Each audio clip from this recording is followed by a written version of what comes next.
নমস্কার বন্ধুরা, Molly's kitchen থেকে সবাইকে স্বাগত। আজকে আমি 3টে রেসিপি বানাবো। প্রথমে বানিয়ে নেব সবজি দিয়ে সোয়াবিনের তরকারি।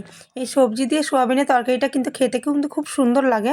এবার আমি সোয়াবিনগুলো হালকা সেদ্ধ করে নিয়ে তুলে রেখেছি। তারপরে আমি কড়াইতে দিয়ে দিলাম সর্ষের তেল। তেলের মধ্যে দিয়ে দিলাম সামান্য কালো জিরে আর একটা কাঁচা লঙ্কা ফোড়নে। এরপর আমি আলুগুলো দিয়ে দিলাম। আর এখানে কিছু মশলা নিয়েছি, আদা, জিরে, কাঁচা লঙ্কা আর পেঁয়াজ। এগুলো আমি বেটে নেব। তারপরে কিছুক্ষণ নেড়েচেড়ে আমি দিয়ে দিলাম এখানে কেটে রাখা বেগুন আর ডাঁটা, আর দিয়ে দিলাম কিছুটা মটরশুঁটি ছাড়িয়ে।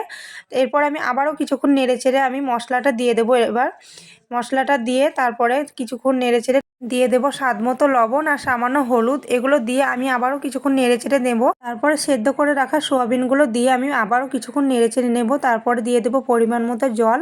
জলটা দিয়ে ঢেকে রেখে আমি রান্নাটা করে নেব। সবজিগুলো প্রায় সেদ্ধ হয়ে গেছে। এবার আমি ফুটে এলেই নামিয়ে নেব। এই যে হয়ে গেছে।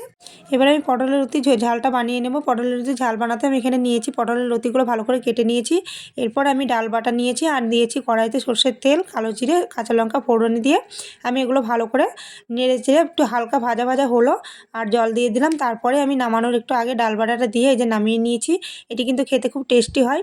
এরপর আমি নিয়েছি আরও কিছুটা পটলের লতি কাটা ছিল, তার মধ্যে ডাল বাটাটা দিয়ে দিলাম। তারপরে দিলাম সামান্য লবণ, সামান্য কালো জিরে আর সামান্য হলুদ দিয়ে আর কাঁচা লঙ্কা কুচিয়ে দিলাম।